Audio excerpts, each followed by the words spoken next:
मसीह में भाइयों और बहनों, आज हम महादूत माइकल, गैब्रियल और राफेल का पर्व मना रहे हैं। अक्सर हम उनकी कल्पना दूर के स्वर्गीय आकृतियों के रूप में करते हैं, जिन्हें रंगीन कांच पर चित्रित किया गया है या भजनों में गाया गया है। लेकिन धर्म ग्रंथ और परंपराएं हमें याद दिलाती है कि देवदूत स्वर्ग में निष्क्रिय आभूषण नहीं है। वे ईश्वर के दूत है।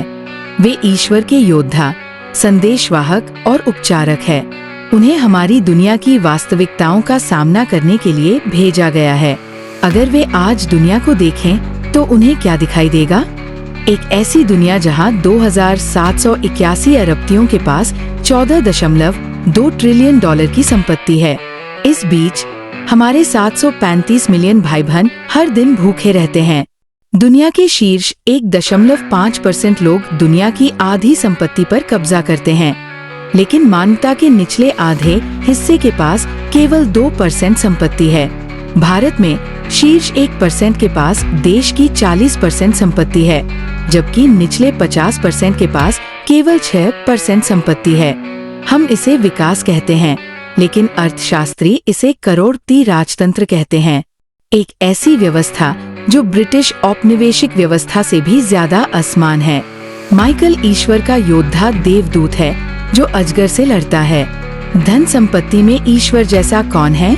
मूर्तियों सहित सभी झूठे देवताओं के लिए एक चुनौती।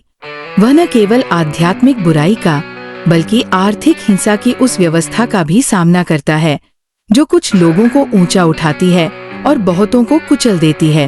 वह हमें उस व्यवस्था का विरोध करने का साहस देता है जो दावा करती है कि गरीबी अपरिहार्य है, ये विश्वास करने के लिए कि ईश्वर दुनिया में न्याय चाहता है। ईश्वर के दूत गैब्रियल ने मरियम के माध्यम से मैग्निफिकेट की घोषणा की। उसने भूखों को अच्छी चीजों से भर दिया और अमीरों को खाली हाथ भेज दिया। ये कोई लोरी नहीं है, ये ईश्वर की अर्थव्यवस्था की घोषणा है। आज गैब्रियल 73.3 करोड़ लोगों को भूखे और 2 करोड़पतियों को धन संपत्ति से भरा हुआ सुनता है। वह हमें ईश्वर के राज्य का सुसमाचार प्रचार करने के लिए बुलाता है, जहां अंतिम लोग पहले हैं। राफेल, ईश्वर चंगा करता है। राफेल चंगा करने वाला है। भूख हर साल 90 लाख लोगों की जान लेती है, लेकिन हम 8 अरब लोगों के लिए पर्याप्त भोजन पैदा करते हैं। समस्या भूख नहीं है, ये बर्बादी और अन्याय है। राफेल हमें कमजोरों के साथ चलने के लिए कहता है। हम जिस संघर्ष का सामना कर रहे हैं, उसमें हम प्रार्थना करते हैं कि परमेश्वर आज हमें चंगा कर दे। दैनिक रोटी दी जाएगी। यूचरिस्ट में साझा की गई रोटी मसीह का टूटा हुआ शरीर है, लेकिन दीवारों के बाहर बच्चे भूखे हैं। स्वर्गदूत पवित्रता के गीत गाते हैं, लेकिन वे न्याय के लिए भी रोते हैं। वे पूछते हैं, अगर हम गरीबों की उपेक्षा करते हैं तो हम उनके साथ गाने का दावा कैसे कर सकते हैं? हम उपभोग के मामले में भारत और दुनिया को सबसे समान देश के रूप में मनाते हैं, लेकिन शीर्ष 1% के पास आय का 22% और धन का 40% है। ये समानता नहीं है, ये शोषण है। अमेरिका, रूस, दक्षिण अफ्रीका, चीन, यह एक वैश्विक प्रणाली है। पोप लियो 13 से पोप फ्रांसिस तक चर्च ने सिखाया है कि अत्यधिक असमानता पाप है।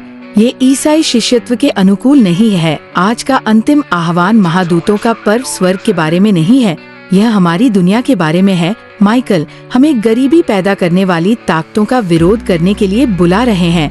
गैब्रियल हमें भगवान के न्याय के सुसमाचार का प्रचार करने के लिए बुला रहे हैं। राफेल हमें एक घायल दुनिया को ठीक करने के लिए बुला रहे हैं। हमें ईश्वर के न्याय का प्रचार करने का साहस दो। संत राफेल, घायल संसार को चंगा करो और हमें उपचार के साधन बनाओ। देवदूत पुकारते हैं, ईश्वर के समान कौन है? आज के करोड़पति मूर्ति पूजक नहीं, गरीबों की बलि देने वाली आर्थिक व्यवस्था नहीं, केवल न्याय और दया का ईश्वर। हम तुम्हें आज्ञा देते हैं कि जैसे स्वर्ग में उसका राज्य है, वैसे ही पृथ्वी पर भी उसका राज्य बनाओ। आमीन। Echoes of the word echoing Christ in every heart where silence speaks and every voice matter.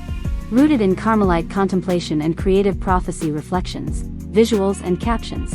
crafted with love and multilingual. Inclusive. Spirit-led. You are not just a viewer, you are part of the Echo. Join a community that honors every voice. Let the word resound through hearts, screens, and lives. Welcome home. May every post be a prayer, every image a window to grace. Subscribe, share, comment. Prayer requests and mass intentions. We believe in the power of prayer and the grace of community. If you'd like us to lift your intentions in prayer or include them in our mass offerings, you can write to us. Email, echosofttheword@proton.me. Mobile phone WhatsApp, +918981223485.